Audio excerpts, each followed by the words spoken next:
Bonjour à toutes et à tous. En ce début d'année, dans le contexte actuel que nous connaissons, la présidente du conseil départemental, Sophie Bordery, a souhaité échanger avec un panel de Lot-et-Garonnais.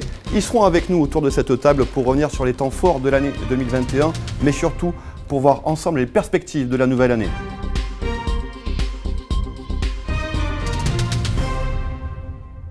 Voilà, on se retrouve donc avec la présidente du conseil départemental de Lot-et-Garonne, Sophie Bordery. Bonjour Madame Bordery. Bonjour. Alors, que retiendrez-vous de cette année 2021 et dans quel état d'esprit vous trouvez-vous aujourd'hui? Alors, 2021 a été une année particulièrement difficile d'ailleurs, marquée par la crise sanitaire qui nous touche maintenant depuis plusieurs mois. Une année difficile aussi parce qu'elle a été marquée par d'autres événements sur notre département, des événements climatiques. Je pense notamment aux inondations en début d'année. D'ailleurs, j'ai pu constater directement sur le terrain, en tant que présidente du SDIS, auprès des sapeurs-pompiers, quelles avaient été les conséquences dans le quotidien des Lot-et-Garonnais. Au-delà de ces événements, je reste aujourd'hui très optimiste. Je connais les atouts du Lot-et-Garonne, je sais que notre département a un bel avenir. Je reste optimiste et malgré la crise sanitaire que nous connaissons, dans un format restreint bien évidemment, mais je tenais à m'adresser aux Lot-et-Garonnais pour évoquer avec eux les sujets qui vont se dérouler durant l'année 2022.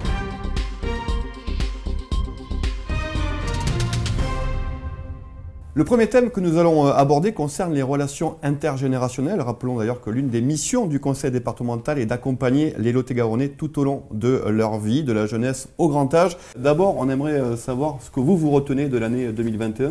Zoé? Des bonnes choses, mais c'était aussi un peu compliqué pour les jeunes cette année, mais on s'attend à de meilleures choses pour 2022. Voilà, de l'optimisme pour la jeunesse. Monsieur Saurin, vous, l'année 2021, qu'est-ce que vous retiendrez? On a grand espoir quant à 2022. Pour essayer de rattraper le temps perdu. Croisons les doigts, l'avenir est devant nous. Voilà, encore. Une note d'optimisme, vous l'avez compris, pour ces l'année 2022. Sûr. Zoé, peut-être, on aura la jeunesse, Monsieur Saurin. Zoé, vos questions pour Sophie Bordery. Est-ce que vous avez prévu des travaux pour améliorer encore les conditions d'apprentissage dans les collèges? Alors, effectivement, il y a des travaux qui sont prévus dans de nombreux collèges du département, puisque nous avons voté en 2020 un plan immobilier important, un plan d'investissement de plus de 77 millions sur 5 années. Comment allez-vous continuer à développer le programme du 47 dans nos assiettes? Alors, du 47 dans nos assiettes, c'est un axe qui a été développé il y a déjà maintenant plusieurs années par la majorité départementale. 100% des produits frais sont issus de circuits courts, c'est-à-dire de produits du Lot-et-Garonne ou de départements limitrophes. Bien évidemment, nous comptons aller plus loin et continuer à travailler sur des produits aussi bio. Un des enjeux aussi du 47 dans nos assiettes, c'est de lutter contre le gaspillage. Nous continuons à travailler notamment avec les gestionnaires et les équipes de cuisine dans les collèges pour atteindre 5% de gaspillage dans les années à venir. Pourquoi avoir choisi la laïcité comme thème de travail pour le mandat du CDJ et que représente cette valeur à vos yeux? D'abord, moi, c'est une valeur qui m'est chère. C'est d'abord un des piliers de notre République. Nous avons mis en place en 2020 un dispositif de participation citoyenne qui est le Conseil consultatif citoyen. Ils nous ont fait un rapport très intéressant avec un certain nombre de propositions que nous avons mis en place dès la rentrée. Alors, je ne sais pas, Zoé, si dans ton collège ça a déjà été évoqué. Nous allons travailler en partenariat avec un bon nombre de collèges qui ont répondu présents sur des clips vidéo qui seront élaborés par les collégiens pour travailler sur ce thème-là de la laïcité qui me semble essentiel aujourd'hui. Merci beaucoup.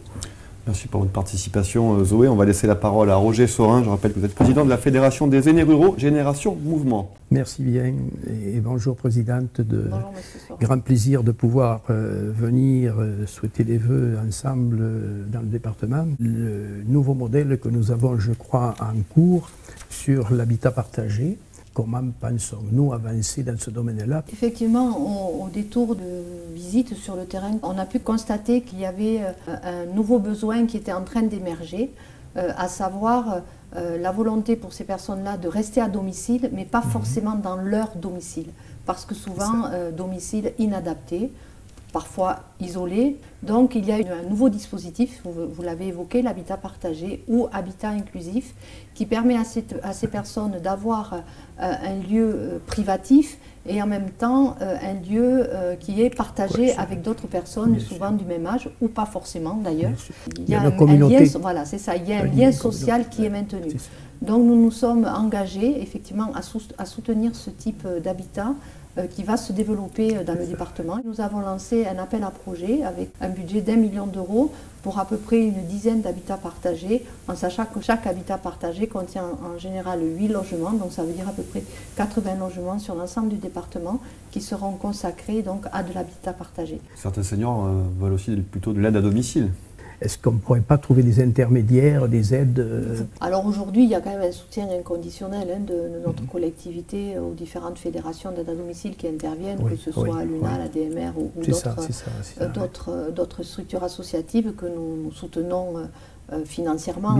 Aujourd'hui, le forfait est passé de 20,10 € à 24,50 €, 25 €. Donc il y a effectivement un fort soutien. En même temps, ces associations connaissent des difficultés en termes de recrutement, parce que c'est un métier difficile avec des horaires décalés. Donc ils ont aujourd'hui des difficultés à recruter. Et dans le modèle économique aussi de ces structures, c'est souvent des structures qui sont tenues par des bénévoles.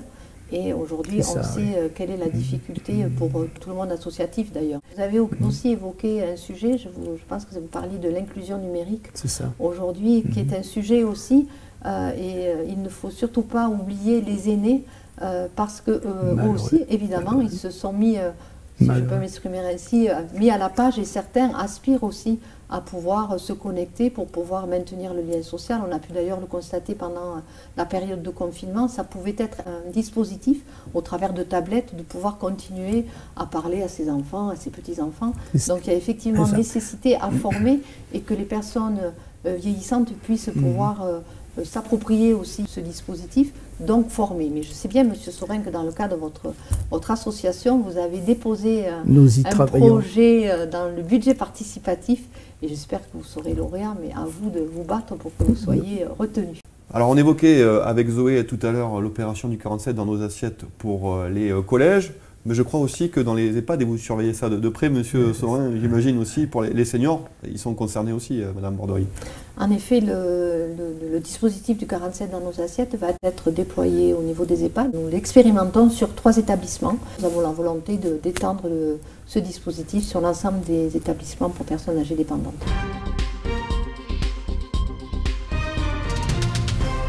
Nous allons maintenant aborder le volet social. Là aussi, le conseil départemental joue un rôle majeur pour les questions de solidarité, de protection ou bien encore d'inclusion. Alors avant de pouvoir échanger avec Madame Borderie, on va vous demander aussi comment s'est passée l'année 2021. Peut-être vous, Colette, en premier. Qu'est-ce que vous retenez de 2021 ? 2021, certes une année très difficile. Nous en avons ressenti les conséquences dans le travail social. Et en même temps, une année très positive parce que finalement, les difficultés nous obligent à innover et c'est ce que nous avons fait à la Maison des Femmes. Et vous, Thibaut, qu'est-ce que vous retenez de cette année 2021 ? J'ai eu l'honneur de passer une journée, on va dire, entière de travail avec Madame Borderie, ici présente. J'ai été invité à passer les vœux et donc je suis venu poser quelques questions à Madame Borderie, notamment sur le sujet de l'inclusion. L'inclusion, c'est une notion à laquelle je suis très attachée. Et finalement, en réalité, la question que l'on doit se poser, c'est comment notre société est capable aujourd'hui de proposer à tout le monde, quelles que soient ses différences, et de proposer de vivre dans le milieu finalement ordinaire, et non pas à la personne qui pourrait être en situation de handicap de s'adapter. Donc le département fait un certain nombre de choses au travers de ce qu'on appelle la maison départementale du handicap, la MDPH. Thibaut a évoqué le duodé, donc je pense que c'est un des moyens et c'est aussi, je crois, le rôle des collectivités, que ce soit le conseil départemental, mais aussi les communes, mais aussi les entreprises, et je sais qu'elles jouent le jeu aussi dans le cadre de cette journée.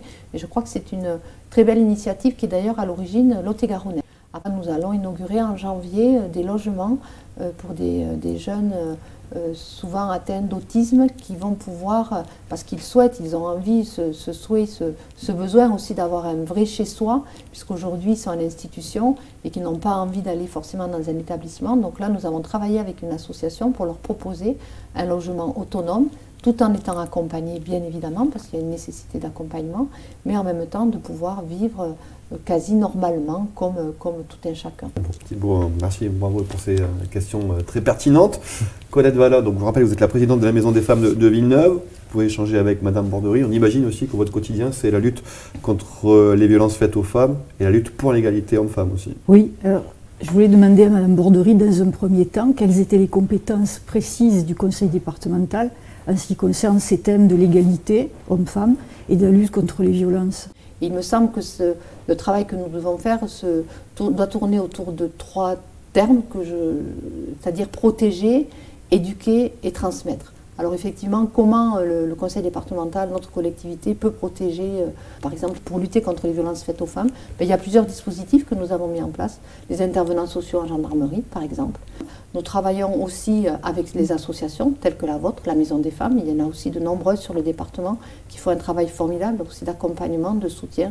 Nous travaillons aussi avec l'Éducation nationale dans le cadre de la convention éducative, où je pense qu'il est aussi important d'éduquer dès le plus jeune âge. Et je voulais vous demander si vous étiez favorable à une espèce de campagne de sensibilisation. Alors moi, j'y suis tout à fait favorable. D'ailleurs, nous l'avons fait au sein de notre collectivité. L'année dernière, nous avons déployé des affiches dans tous les services, dans tous les couloirs du département, justement pour sensibiliser tous les agents départementaux, que ce soit les hommes et les femmes, bien évidemment, sur les violences faites aux femmes.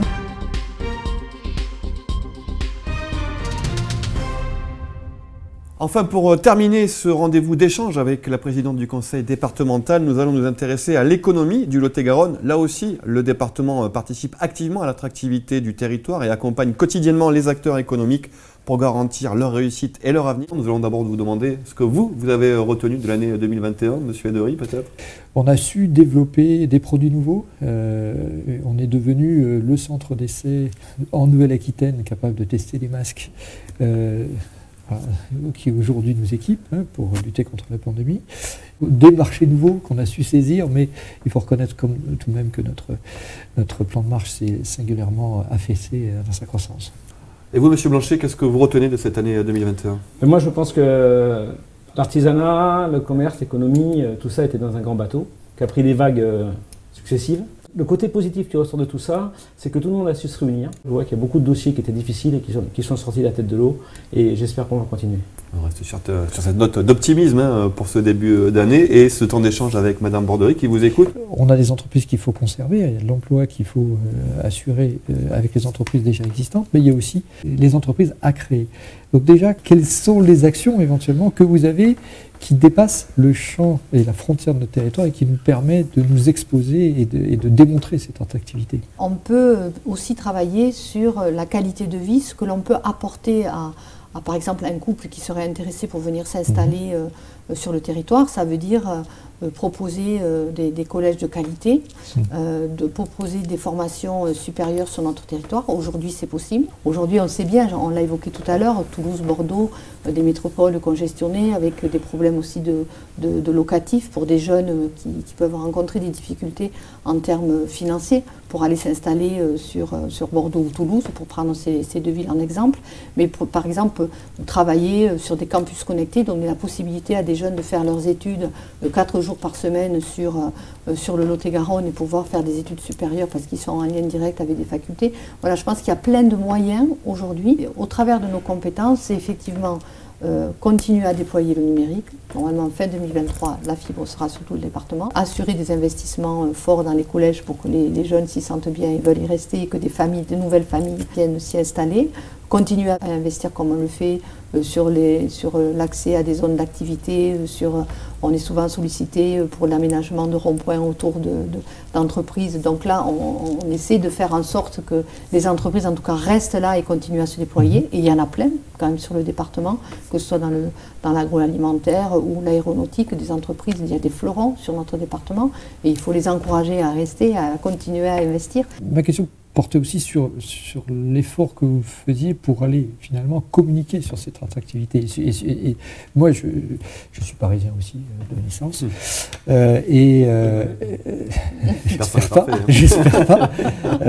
Et j'avoue que j'étais particulièrement fier de voir toute la campagne de publicité qui a été faite dans le métro parisien sur le Lot-et-Garonne. Je trouve qu'on a réussi à travailler ensemble, qu'il y avait une volonté partagée de valoriser notre département au travers d'une campagne d'ailleurs qui ne manquait pas d'air. Je ne sais pas si vous vous souvenez de la première édition, et qui a quand même été retenue, et parce que nous avons même obtenu un prix. Moi, je trouve que ça y contribue énormément, parce que quand on recrute à l'extérieur finalement de notre département, les entreprises en fait ont ce travail à faire. Si j'ai un souhait effectivement à formuler. Écoutez, l'année prochaine, on a la chance d'accueillir le congrès des départements de France. Ça sera aussi le moment de mettre en avant toutes les pépites de notre département, dans tous les secteurs. Donc ils y sont très favorables, donc on va commencer, oui, évidemment, exactement. L'hébergement, il va y avoir 1000 personnes pendant une semaine, il va falloir qu'on les accueille le mieux possible, qu'on mette tous, mais qu'on y travaille tous ensemble pour valoriser notre territoire. Et je veux que l'ensemble des départements de France se souviennent du passage en Lot-et-Garonne en 2022 pour le congrès. Voilà. On sera présent. Vous avez évoqué l'économie sociale et solidaire. J'ai découvert un petit peu ce que le département faisait et j'étais particulièrement impressionné déjà par le nombre de salariés que ça représente, 14 000. 14 000 emplois, 1500 structures, établissements qui font de l'économie sociale et solidaire. C'est très vaste. C'est extrêmement vaste. Ce que je constate quand même, c'est qu'on oppose toujours encore beaucoup l'économie sociale et solidaire à l'économie plus traditionnelle. Aujourd'hui, il faut créer des passerelles entre ce que l'on appelle l'économie traditionnelle et l'économie sociale et solidaire. On le voit sur la zone d'activité de Damazan, avec Valorégène, enfin avec un certain nombre d'entreprises très créatrices d'emplois et qui sont de l'économie sociale et solidaire, mais qui sont des énormes entreprises. Je vous dis, les choses sont en train de changer. Monsieur Blanchet, vous avez la parole, peut-être je vous propose de poser vos premières questions. Aujourd'hui, c'est les artisans et les commerçants et l'économie en général. Nous avons un problème d'emploi. Est-ce que le département a une solution ou voit comment il peut nous aider à mettre tout le monde en réseau et à refaire redémarrer tout ça? Nous soutenons, nous accompagnons un public particulier qui sont les allocataires RSA. Donc dans le domaine de la restauration, mais aussi de l'agriculture, nous avons mis en place un nouveau dispositif qui est la possibilité de cumuler le RSA et l'activité, qui a plutôt assez bien fonctionné. Peut-être nous le déploierons sur d'autres secteurs.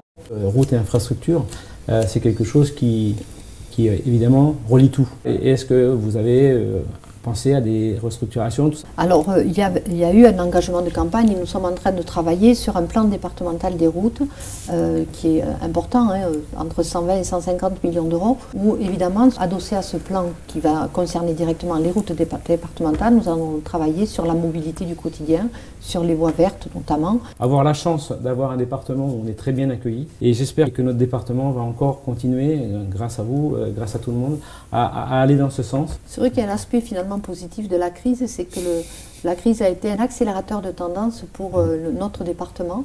Le tourisme s'est révélé parce qu'il y a plus d'espace. Monsieur Blanchet vient de le rappeler, il y a la convivialité, la gastronomie. Je pense que les Lot-et-Garonnais ont une grande capacité d'accueil aussi. On est bien en Lot-et-Garonne. On est bien, il faut le dire. Voilà, je remercie tous les intervenants et toutes les intervenantes qui ont pu participer à ce temps d'échange avec Sophie Bordery, la présidente du conseil départemental. Merci aussi au campus numérique qui nous a permis d'organiser ce temps d'échange où la présidente a pu répondre directement aux questions de ce panel de Lot-et-Garonnais. Et je laisse le mot de la fin à Madame Bordery. Nous adressons à toutes les Lot-et-Garonnaises et tous les Lot-et-Garonnais tous nos meilleurs vœux pour cette année 2022, vœux de bonheur, de santé et de réussite dans tous vos projets. Bonne année!